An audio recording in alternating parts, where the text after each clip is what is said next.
amadurecimento ele tem a ver com o individual ou ele se referiu a um amadurecimento talvez...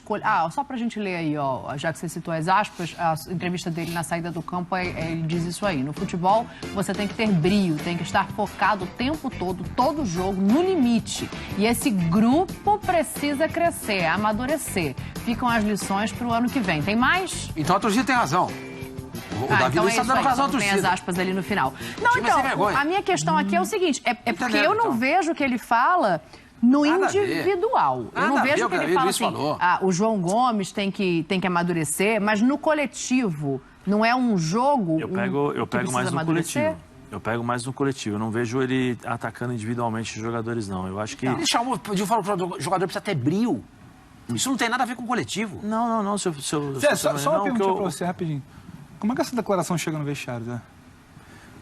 Não, eu acho que o Davi Luiz, nesse momento, o que ele quis dizer é o seguinte, que passamos por problemas, dificuldades, e nesse momento a gente tem que tirar isso. Beleza. Tem que colocar para fora o brio, tem que colocar para fora essa determinação, o foco. Porque precisa sentir esse ano sem título. Porque se você não tiver isso, nós não vamos sair daqui. O que ele quis dizer é isso. Eu, pelo menos entendendo a declaração dele, temos que ter brio, temos que ter amadurecimento, temos que ter foco. Para quê? Para justamente sair dessa situação, para não vivê-la de novo. Sim. Eu acho que a intenção dele é essa. Não é de criticar, é de entender o momento porque ele chegou agora. Entender as situações do que ele está vendo, para justamente pela sua experiência, falar assim, olha, não adianta a gente ficar chorando pelo leite derramado, não vai mudar. Nesse momento nós precisamos disso aqui para que a gente possa alcançar o objetivo lá na frente. Eu acho que é mais pela questão da liderança que ele tem, pela experiência que ele tem como jogador e por aquilo que ele já passou. Eu vejo dessa forma. E se você analisar, como eu estava falando, você tem a Arrascaeta, você tem o Diego e tal, mas esses caras, de 2019 para cá, eles estão acostumados a escutar o seguinte, o Flamengo é o melhor time, o Flamengo é o melhor time, o Flamengo é o melhor time, o Flamengo vai ser favorito, o Flamengo vai ser campeão, o Flamengo vai ganhar na final, entendeu? Então, quando você toma uma porrada da forma como ele tomou, da forma como o Flamengo tomou esse ano, porque não ganhou nada, só ganhou o campeonato Carioca, com algumas ressalvas, né? Mas começou de ano. Eu entendo o que você está dizendo. Eu falei isso esses dias, me xingaram a beça. Não é uma... Mas eu falo assim, porque a expectativa, e ainda mais aqui no Brasil, vice-campeonato não é nada. Aqui, se você é vice, você não ganha. Eu dou valor. Não, eu sei, não, mas estou dizendo... de maneira geral... Mas de maneira geral... chegou na vice-campeão da Libertadores. Eu fiquei chateado, lógico.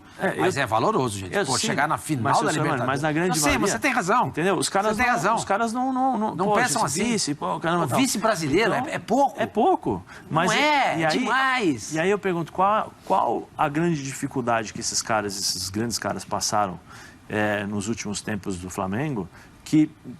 fizeram com que eles mudassem um pouco, mudassem o ambiente, mudassem as coisas. Porque se você analisar com o Domi, começou bem, teve um probleminha, trocaram o Domi. Sim. Rogério Ceni, começou bem, trocaram o Rogério Ceni. Veio o Renato, trocaram o Renato. O que eu quero dizer é o seguinte, nem sempre o treinador é o grande culpado de todas as coisas que acontecem.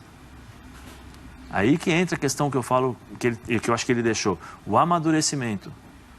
Precisamos amadurecer, ou seja, precisamos sair desse lugar que nós estamos achando que nós vamos ganhar tudo, que nós somos o supra-sumo do futebol brasileiro. Passa muito mais pelo momento disso. Que nós somos o time a ser batido, para entender que esse time já foi batido. Sim. Que nós temos que começar a construir uma nova história. Sim, eu acho que tem a ver com o momento. Nessa construção de nova história, tem muitos jogadores que irão sair, jogadores que irão entrar. E para você entrar, você tem que entrar com essa coisa. Já entra aqui com foco, com determinação, com brio. Você tem que entrar em campo e achar que todo jogo é uma final. Você não pode administrar. Quando você joga no Flamengo ou quando você joga em qualquer outro clube, mas mais desses times de massa, você tem que entender que todo jogo é uma final. Você tem que entender que se você não tem a técnica, você vai na raça. O Flamengo sempre teve, pelo menos nos anos 90 que eu joguei, sempre tinha um jogador que a torcida, esse cara aqui nos representa. Rondinelli, o rei da raça. Sim, era sempre assim, não era? Você tinha o Flamengo camisa 10, mas sempre tinha esses caras. E eu não estou dizendo que é obrigado a ter, não é isso. Mas eu acho que o passado, a história, ela é fundamental para você construir um novo futuro.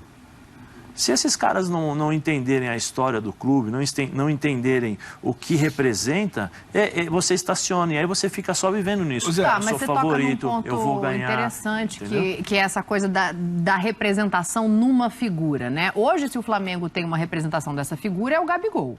É o jogador que a torcida olha e fala, esse cara é a cara do...